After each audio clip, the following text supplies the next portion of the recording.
Guys, kapag ka nandito kayo sa NAIA Terminal 3, ang daming nagsara. Like, nag-McDonald's pa ako dito January. Like, alam yung last flight ko, Bangkok. Parang may McDo pa dito ng Bangkok. Tapos ito, last month. Tapos itong Tim Hortons, January pa yan sarado.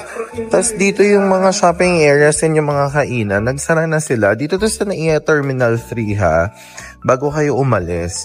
Wala na yung ibang mga shops. Well, nakalagay naman, work in progress. I know they're improving. Pero ayun, nawala na yung mga murang kainan dito, like yung McDonald's. Ganyan. Actually guys, yung food hall, nawala na rin yung pinaka-main. Nawala na rin yung Chowking dito and yung mga ibang kainan. Mary Gay's na lang yung natira doon.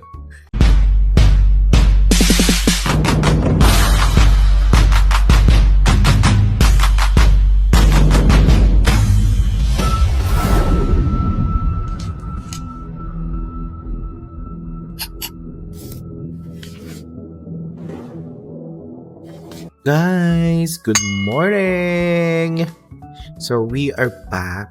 Aalis na naman tayo. Today, pupunta tayo sa Kuala Lumpur, Malaysia. This is our second time na pumunta ng Kuala Lumpur or ng Malaysia. Yung una was last year bago ako mag-start sa bago kong work. Ngayon naman, pupunta tayo kasi nung tumawid ako last year from Malaysia to Singapore, di ba naalala niyo si Bestie tsaka si Beshi, si Kim, and si Pari. Ikakasal na sila and we're invited to their wedding. I'm hosting their wedding actually. It's an Indian-Filipino wedding. So, Indian temple wedding tas Filipino reception. Sobrang excited ko. Just like Kim is my best friend since grade 4th grade. So, sobrang excited ko for her. Sobrang happy ko for her. Today is Friday and my flight is 1 p.m. Ang dating ko sa Malaysia is around 4. To immigration guys, 5 lang kami sa pila. And then sobrang bilis niya. Wala pa akong 10 minutes sa immigration. Below 15 minutes, lumagpas na ako ng immigration and ng security. So, sobrang bilis lang niya. For as long as, of course, you have your passport, maayos siya. You have your boarding pass. And then natapos yung e-travel. So, it's very important kasi may nakasabay na naman ako na wala silang e-travel tapos pinagawa sa kanila. So, it's very important. You also have supporting documents like work, ID sa work, ganyan, COE. Pero ako hindi na ako hinanapan, hindi din ako tinanong. Ang requirement para pumasok ng Malaysia is the same. You have to have your passport, boarding pass, and e-travel paglabas mo ng Pilipinas. And then, bago ka pumasok ng Malaysia, they have MDAC, Malaysia Digital Arrival Card. So, ilalagay ko yung link dyan. So, kumuha kayo. And then, for internet eSIM, ilalagay ko din yung link na nakuha ko dyan. You can book it through Klook and use my Klook code BRETCLOK para may discount kayo. Actually, yung hotel ko, bino ko rin siya sa Klook. So, gamitin niyo yung code ko. Hey guys! We just landed sa Kuala Lumpur International Airport Terminal 2. Ngayon, papunta na ako sa immigration. And after that, kukunin ko na yung baggage ko. Sobrang antok ako. So baka matulog ako pagdating ko sa hotel. Magbubuk na lang ako ng Grab from here. So, again, don't forget na mag-MDAC tayo, Malaysia Digital Arrival Card, ha? Para lang din naman siyang, para lang din siyang e-travel. So, ayun. So, nakuha na natin yung luggage natin, guys. And excited na akong matulog. So, parang antok ko na. Okay, exit or arrival. Guys, sobrang antok ko na. So, let's go. We're back! Welcome to Malaysia! So guys, nandito na tayo sa Gateway Mall. Pupunta tayo sa basement nito kung nasan yung pick-up point ng mga Grab and buses. Ayun yung Dunkin' Donut na kinainan ko nung first pupunta dito. So ayan. Ayun lang, mag-withdraw ako tapos bababa na din ako para mag-book ng Grab.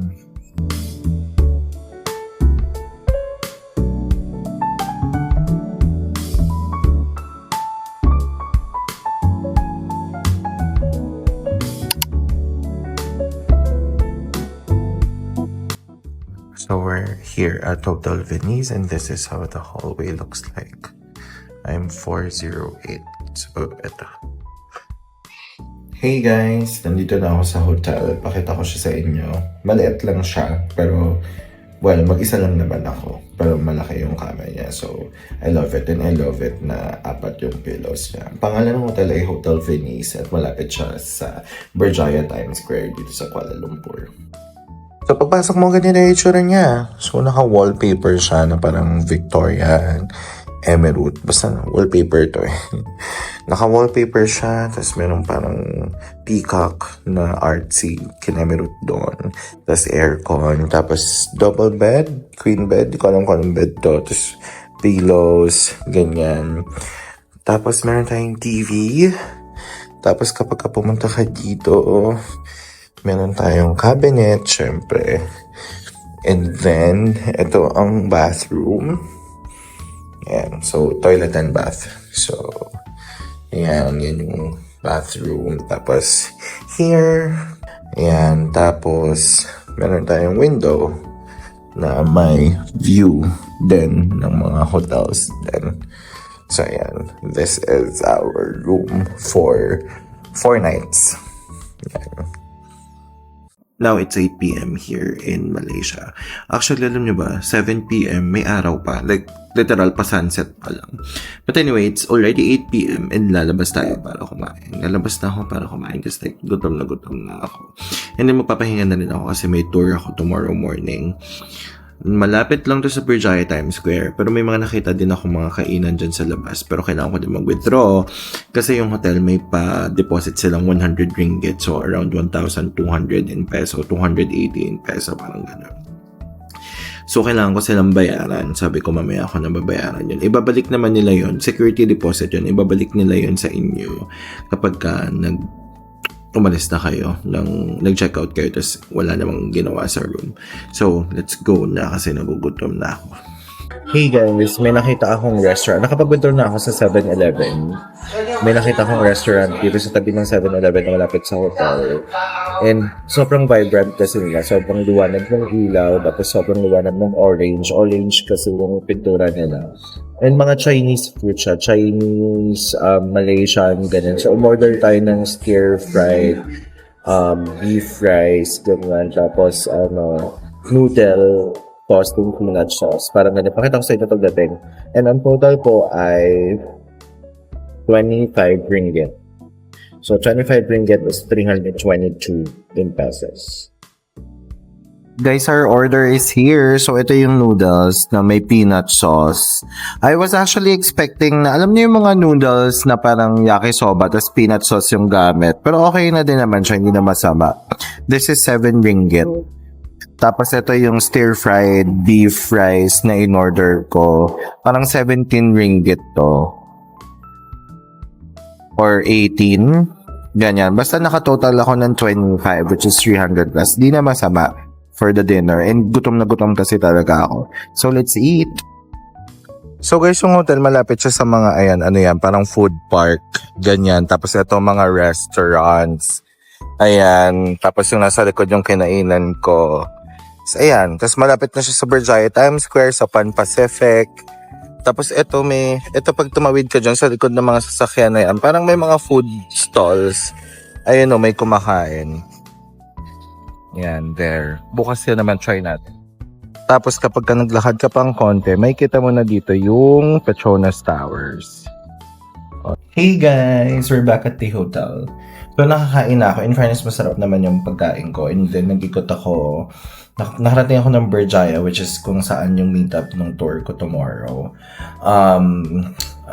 Berjaya Times Square, tulad nga dun sa dati kong vlog. May condo siya, tapos may mall, tapos may school din sa loob, tapos may establishments, kaya may mga kainan. So, doon yung meetup ng mga tour.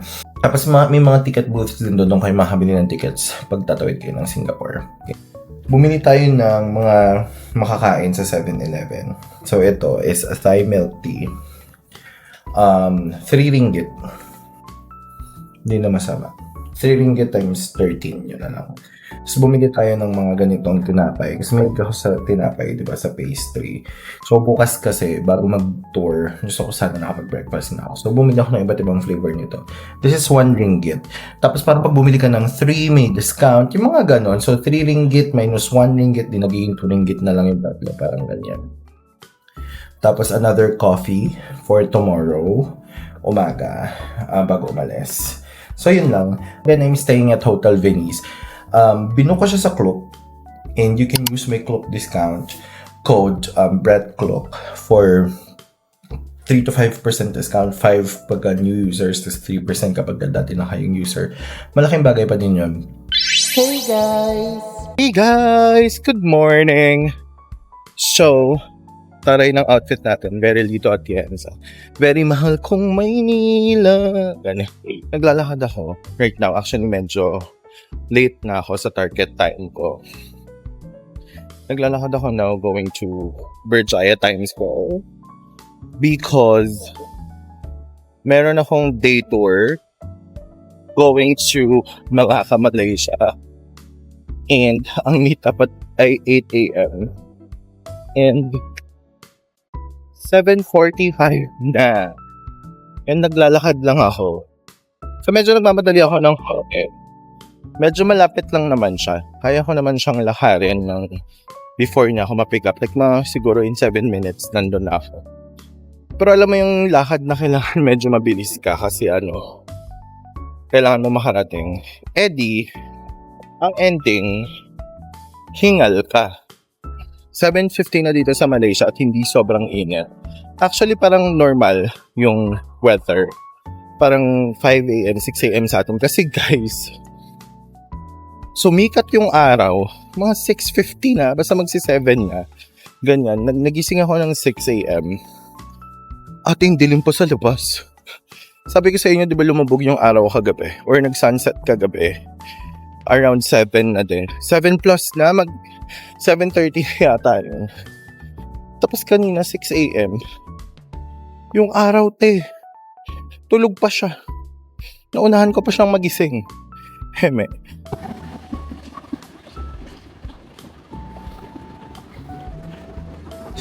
Guys, ito yung itsura ng isa sa mga main roads dito sa Malaysia. Technically, parang EDSA nila. Parang ganyan. So, ayan. Sa Berjaya Times Square na ako actually. Pupunta na lang ako dun sa entrance. Ayun na yung mga bus. Sana naman.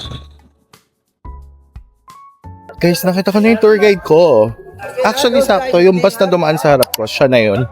Tapos sinabal ko siya. Tapos nagtatanong siya kung sino-sino yung mga Malacca. Tapos may list siya. Oh my God, super sakto. Hindi pa akong maiwan kung doon ng madali. Anyway, ito na siya. Pareho kami ng outfitan. Mahal kong Maynila. Ayan na siya. Ayun na yung bus. Guys, bawal yung mga inumin dyan na sa loob. Like yung mga kape-kape, tea, ganyan. Pero namimigay sila ng water. Tapos may station dito. Imbi Station. Imbi ba to? Imbi MR5. Luluan Monacal. Ivy Holidays. Yung pangalan ng tour.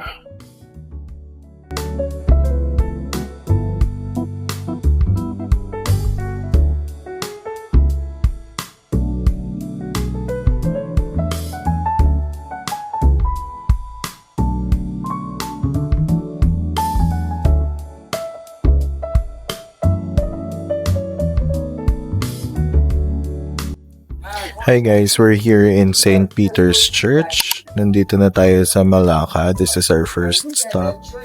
However, hindi kami makapasok kasi merong wedding na nagaganap. And St. Peter's Church is the first functioning church here in Malacca as per the tour guide. So, ayan, maganda siya in fairness. So, very, very quick trivia. Malacca derived its name from the Malacca tree. And so, it's a small town.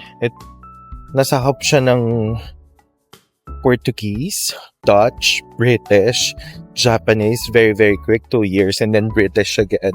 And now, ayan, they're here. We're here.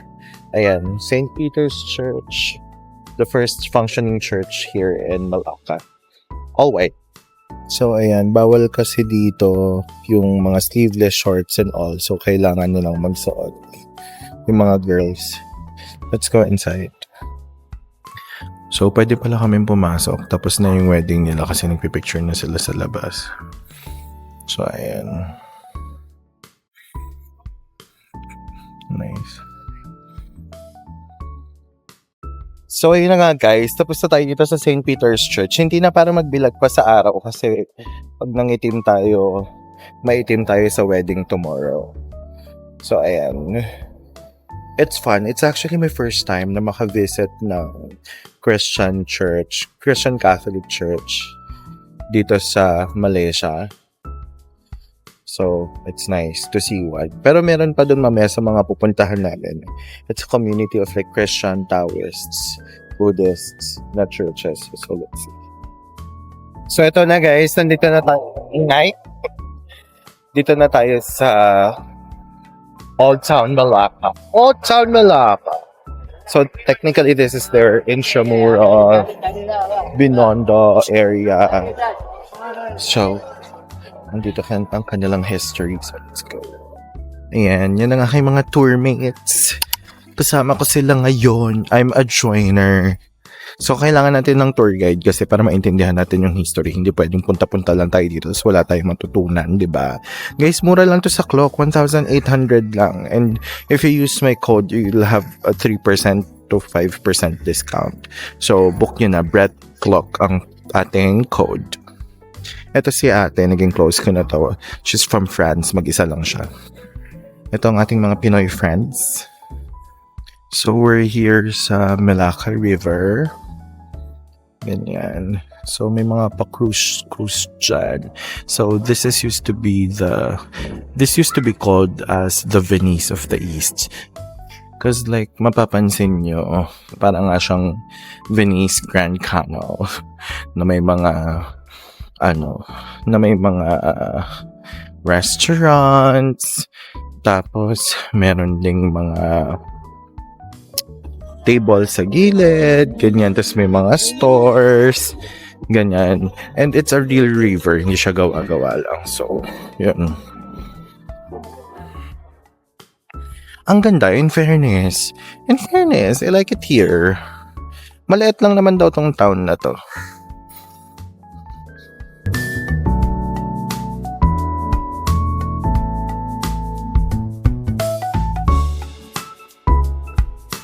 Ayan na yung yung boat tour.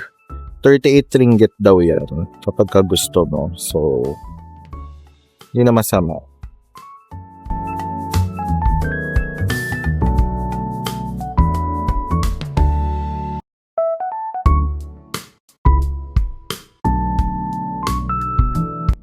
So guys, nandito na tayo sa roundabout na may Christchurch. Tignan nyo yung mga trike nila.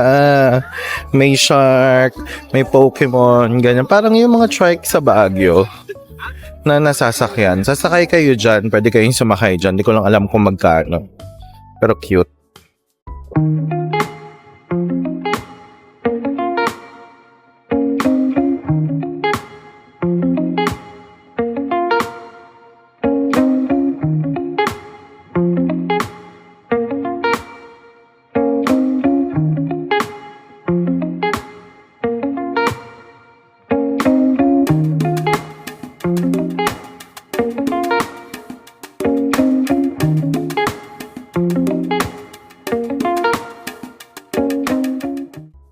Guys, very intramuros dito.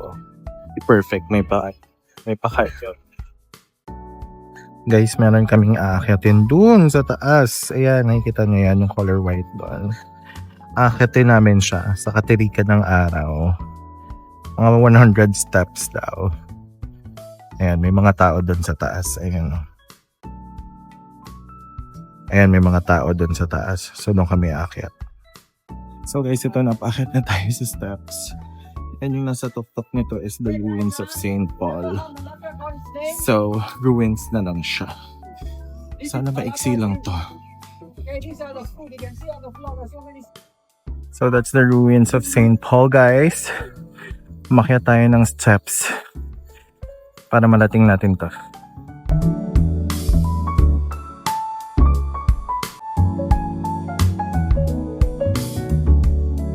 So may nakita natin itong dito. Ayan, nakapaligid din sa church. Ayan, sa ruins, nakapaligid siya. These are tombs of very influential and important people noong panahon ng Portuguese colonization dito sa Malaysia, sa Melaka. And guys, may kasamang lunch yung tour and we're having lunch sa isang local restaurant.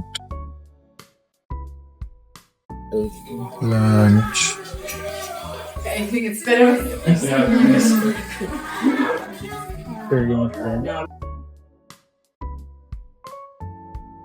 Guys, we're continuing with our tour. Pero nandito rin naman kami ulit sa Jonker Street and then yung Melaka town kanina. Tapos papabayaan niya na kami mag-ikot-ikot ng mga 2-3 hours kung anong gusto namin gawin. Pero may mga sinasabi pa yung guide. So magpipicture-picture na din tayo. Tapos balik na tayo ng bus kasi mainit. So tapusin na natin yung mga tours sa mga temple.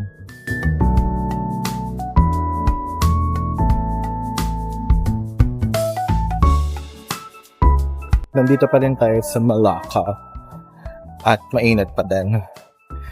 We have a free time to roam around, mag-ikot-ikot. So, nandito tayo sa kabilang side. Nandito tayo sa Melaka River, if nakikita nyo. Kit naman nung ano na yun. Art. Anyway, so mag-ikot-ikot muna ako, tapos bibili ako ng coffee kasi si Ina, yung friend ko. Hi, Ina. She actually introduced me to a coffee. May ni-refer siya o meron siyang sinabi na masarap na coffee dito sa Melaka. So, bibiling ko yun. And then at the same time, mag-ikot ako tapos mag-picture-picture yun. Yun na yung gagawin. Yung babalik na ako sa bus kasi like ang init. So, ditong area yung sinasabi ni Ina na mabibili ko yung coffee. Pero magbibase muna ako tapos magpipicture muna ako sa ibang places. Tapos saka ako magbibili ng coffee. Tapos na tayo magpalit. Yung pabango ko na iwan ko sa bus. Pero we have to change our outfit kasi apaka-init. And kaninang umaga pa yung outfit ko na yun.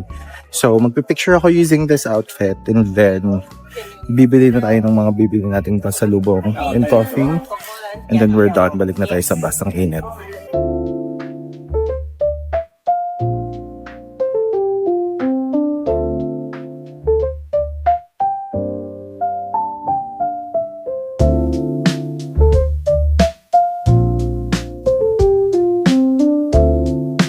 So, I still have an hour left and i-google ko yung hour na yun para maghanap ng pasalubong, keychains. Papasok tayo sa Melaka Chocolate House. Tignan natin kung ano makikita natin. Pero kasi sa May din sana ako mamimili. So, ito kasi parang mga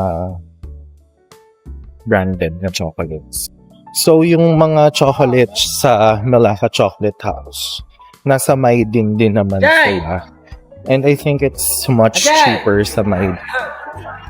And then, puro ano dun branded. Like yung branded na mga Nutella, ganyan, Cadbury, Toblerone.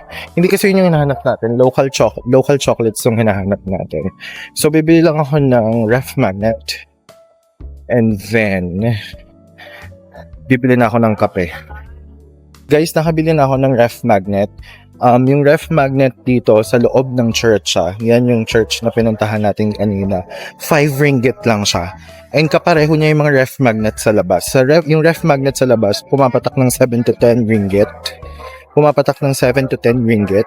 Sa church, 5 ringgit lang siya.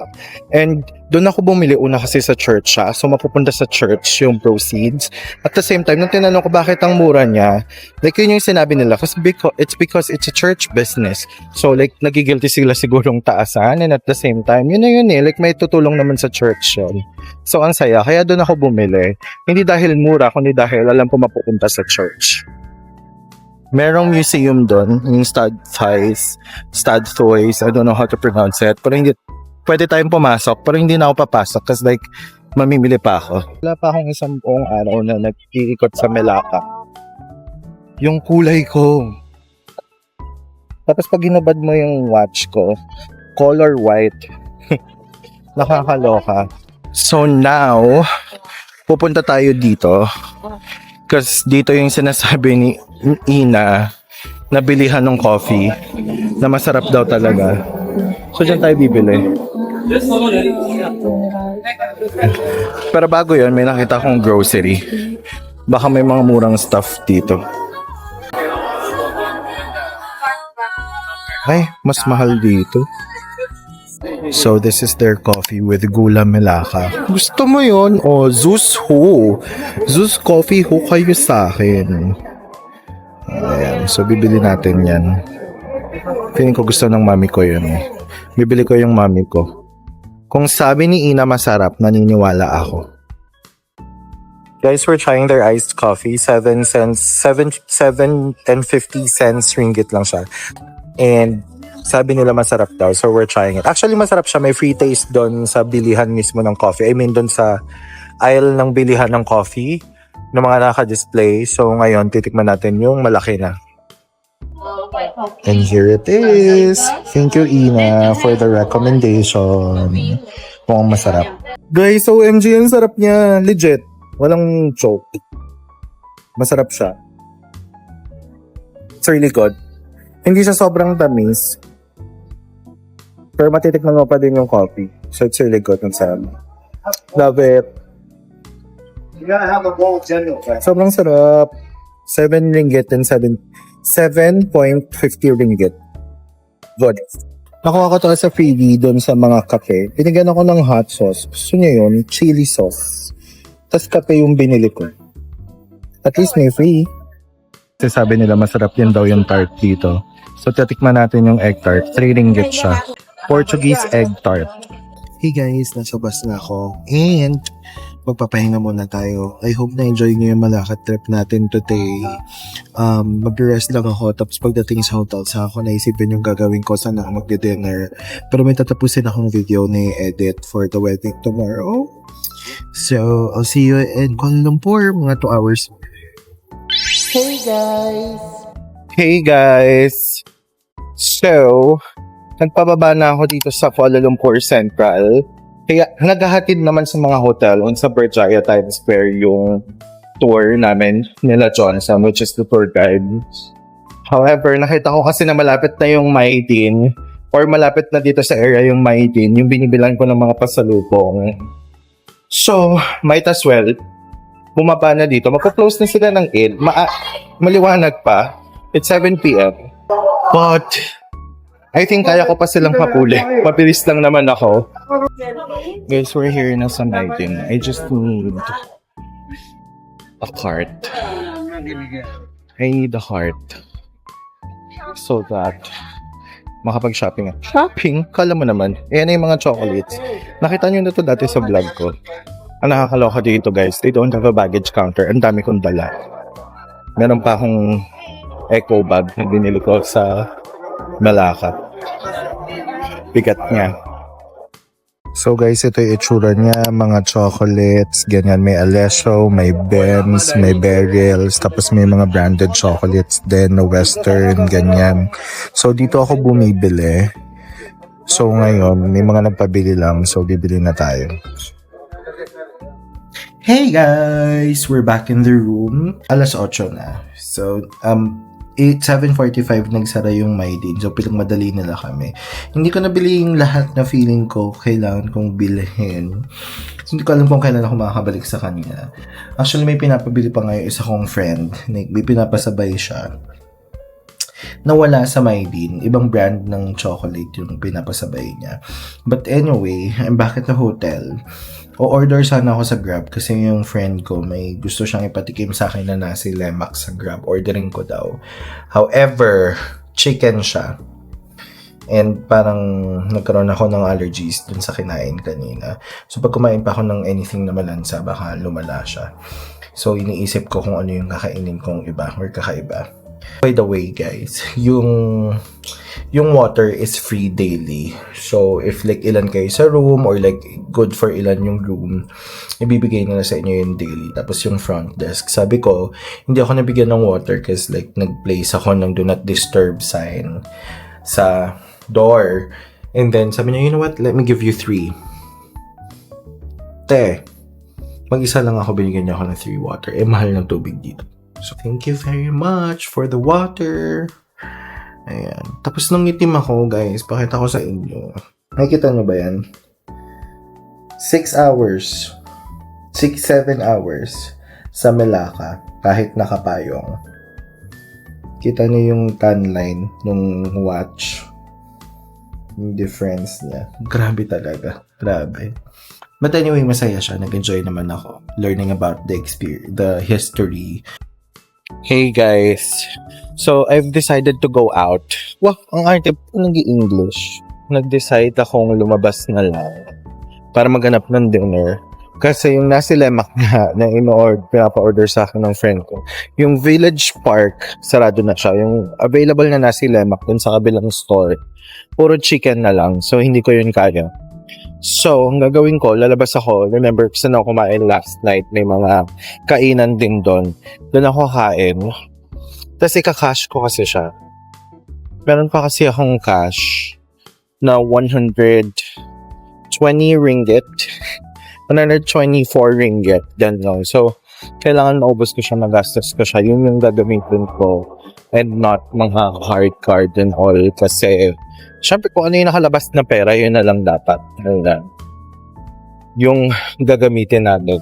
Ito yung sinasabi kong parang food court and parang puro locals yung kumakain. So, let's try their food. Dito ako kakain. So guys, ito yung menu ng local restaurant, Chinese restaurant na nakita ko. May mga hindi na sila available, pero ang dami kasing tao dito. So ayan, bumili tayo ng chrysanthemum tea. Ito yun, iced. Napasaya na siya. Tapos ito yung in-order natin, pork belly with preserved cabbage. Ayan.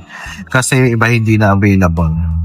10 ringgit yun. Tapos yung rice ay 1.50 ringgit. Ganyan. Tapos ito, 2.50. So, wala pang 20 yung order ko. So, apparently, parang karinderya lang siya. And like, ito yung ulam. Tapos ito yung kanin. Ganyan.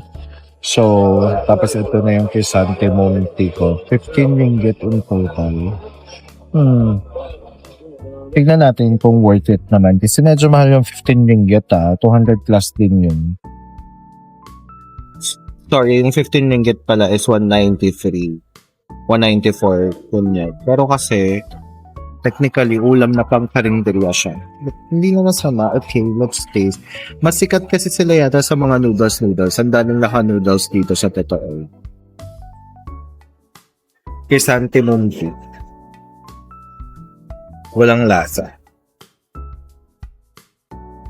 Ito, para madomo.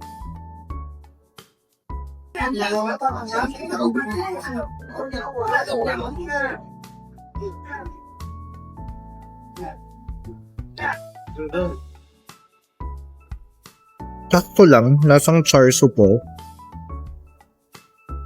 Lasang pork char siu. Mas masarap pa din yung kinain ko habang.